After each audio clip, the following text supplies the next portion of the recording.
NEET പരീക്ഷാ ക്രമക്കേടിൽ cockroach Janata party കഴിഞ്ഞ കുറേ നാളായി രാജ്യതലസ്ഥാനത്ത് സമരത്തിലാണ്. എന്നാൽ തിരിഞ്ഞു നോക്കാൻ കേന്ദ്ര സർക്കാർ തയ്യാറായിരുന്നില്ല. ബി.ജെ.പിയുടെ ഈ അവഗണനയാണ് CJPയെ കൂടുതൽ ശക്തമായ സമരത്തിലേക്ക് നീങ്ങാൻ പ്രേരിപ്പിച്ചത്.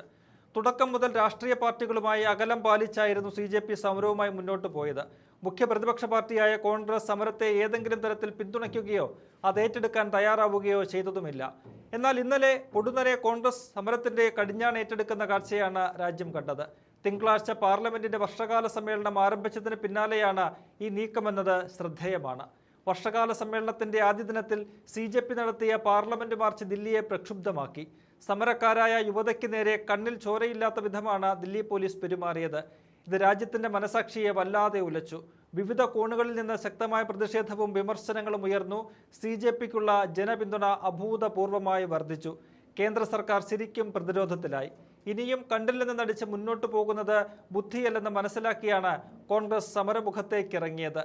ഇന്നലെ CJPയുടെ സമരം ജന്തർ മന്ദറിൽ തുടരവേ മോദിയെയും രാജ്യത്തെയും ഞെട്ടിച്ച് രാഹുൽ ഗാന്ധിയുടെ നേതൃത്വത്തിൽ കോൺഗ്രസ് ഒരു സർജിക്കൽ സ്ട്രൈക്ക് നടത്തി. അതായിരുന്നു പ്രധാനമന്ത്രിയുടെ ലോക് കല്യാൺ മാർഗിലെ വസതിയിലേക്കുള്ള മാർച്ച്. പ്രതിപക്ഷത്തെ പ്രധാന നേതാക്കളും MP-മാരും ഉൾപ്പെടെ രാഹുലിന് പിന്നിൽ അണിനിരന്നു.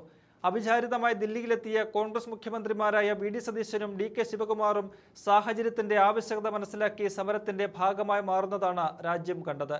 ഇത് മോദിയെയും BJPയെയും അക്ഷരാർത്ഥത്തിൽ ഞെട്ടിച്ചു കളഞ്ഞു. ഇത്തരമൊരു സമരം കോൺഗ്രസിന്റെ ഭാഗത്തു നിന്ന് BJPയോ മോദിയോ പ്രതീക്ഷിച്ചു കാണില്ല. കോൺഗ്രസിന്റെ ഈ നീക്കം ദേശീയ ശ്രദ്ധ നേടി. അമ്പരന്ന ദില്ലി പോലീസ് എന്ത് ചെയ്യണമെന്നറിയാത്ത അവസ്ഥയിലായിരുന്നുവെന്ന് അവരുടെ നടപടികൾ കണ്ടവർക്കെല്ലാം മനസ്സിലായി. അന്തമില്ലാത്തവൻ എന്തും ചെയ്യുമെന്ന പോലെയായിരുന്നു ദില്ലി പോലീസ് ഇന്നലെ കോൺഗ്രസ് പ്രതിഷേധത്തോട് പെരുമാറിയത്. രാഹുലിനെയും പ്രിയങ്കയെയും റോഡിലൂടെ വലിച്ചിഴച്ചാണ് സമരസ്ഥലത്ത് നിന്ന് നീക്കം ചെയ്തത്. പ്രിയങ്ക ഗാന്ധിയെ പുരുഷ പോലീസുകാരാണ് കൈകാര്യം ചെയ്തത്. ഡീൻ കുര്യാക്കോസ് MPയോട് വളരെ മോശമായി പോലീസ് പെരുമാറി. തിരിച്ച് ഡീൻ പോലീസുകാരെ കയ്യേറ്റം ചെയ്യുന്നതും കണ്ടു. പാർലമെന്റ് അംഗമെന്ന പരിഗണനയൊന്നും ഇവർക്കാർക്കും പോലീസ് നൽകിയില്ല. കേരളത്തിൽ നിന്നെത്തിയ മന്ത്രി P.C. വിഷ്ണുനാഥിനെയും പോലീസ് കസ്റ്റഡിയിലെടുത്തു. അങ്ങനെ കയ്യിൽ കിട്ടിയവരെയെല്ലാം തോന്നിയ പോലെയാണ് പോലീസ് നേരിട്ടത്. അക്ഷരാർത്ഥത്തിൽ പോലീസിന്റെ നരനായാട്ട് എന്ന് പറയാം.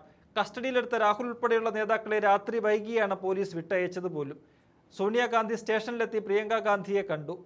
നേതാക്കൾക്കെതിരായ പോലീസ് നടപടി രാജ്യത്തെ കോൺഗ്രസ് പ്രവർത്തകരെ രോഷാകുലരാക്കിയെന്ന് പറയാതെ വയ്യ. രാജ്യമെമ്പാടും ശക്തമായ പ്രതിഷേധ പ്രകടനങ്ങൾക്കാണ് പിന്നീട് സാക്ഷ്യം വഹിച്ചത്. ഇന്നലെ ഈ സമരം രാജ്യത്തെ കോൺഗ്രസ് പാർട്ടിക്ക് നൽകിയിരിക്കുന്ന ഊർജ്ജം ചെറുതല്ലെന്ന് നിസ്സംശയം പറയാം. അത് അവസരമാക്കി മാറ്റാനുള്ള തന്ത്രങ്ങൾക്ക് രൂപം കൊടുക്കാനുള്ള നീക്കത്തിലാണ് കോൺഗ്രസ് നേതൃത്വം. BJP നീക്കങ്ങളിൽ ആടിയുലഞ്ഞു നിന്നിരുന്ന ഇന്ത്യ സഖ്യത്തെ കൂടുതൽ ശക്തിപ്പെടുത്താനും ഒറ്റക്കെട്ടാക്കാനും ഈ സമരത്തിന് കഴിഞ്ഞു.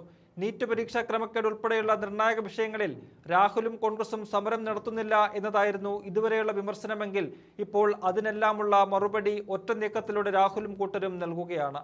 ഇക്കാര്യത്തിൽ CJPയുടെ സമരവീര്യമാണ് കോൺഗ്രസിനും രാഹുലിനും ഊർജ്ജമായത് എന്നതിൽ സംശയമില്ല. ഇനിയും ഈ സമരത്തിന് പിന്തുണ കൊടുത്തില്ലെങ്കിൽ അത് തങ്ങൾക്ക് രാഷ്ട്രീയമായി തിരിച്ചടിയാകുമെന്ന തിരിച്ചറിവ് കോൺഗ്രസിനുണ്ടായി എന്നതാണ് കാണേണ്ടത്.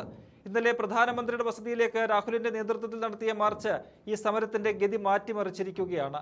വിഷയം കൂടുതൽ ഗൗരവമായ ചർച്ചകൾക്ക് വഴിമാറിയിരിക്കുന്നു. CJPയെ അവഗണിച്ചതുപോലെ കേന്ദ്ര സർക്കാരിന് കോൺഗ്രസിന്റെ നീക്കങ്ങളെയും ആവശ്യങ്ങളെയും തള്ളാനാകില്ല. അതിന്റെ തെളിവാണ് ഇന്നലെ കേന്ദ്രമന്ത്രി തന്നെ രാഹുലുമായി ചർച്ചയ്ക്ക് തയ്യാറായത്. ഇനി പാർലമെന്റിനകത്തും പുറത്തും വിഷയത്തിലെ സമരം കടുപ്പിക്കാനാണ് കോൺഗ്രസിന്റെ തീരുമാനം. കേന്ദ്ര വിദ്യാഭ്യാസ മന്ത്രി ധർമ്മേന്ദ്ര പ്രധാന്റെ രാജി എന്നതാണ് സമരക്കാരുടെ എല്ലാം പ്രധാന ആവശ്യം. അതിന് വഴങ്ങേണ്ടെന്ന് കേന്ദ്ര സർക്കാർ തീരുമാനിച്ചു കഴിഞ്ഞു. കേന്ദ്രം പിടിവാശി തുടർന്നാൽ സമരം കടുക്കുമെന്ന കാര്യത്തിൽ സംശയമില്ല.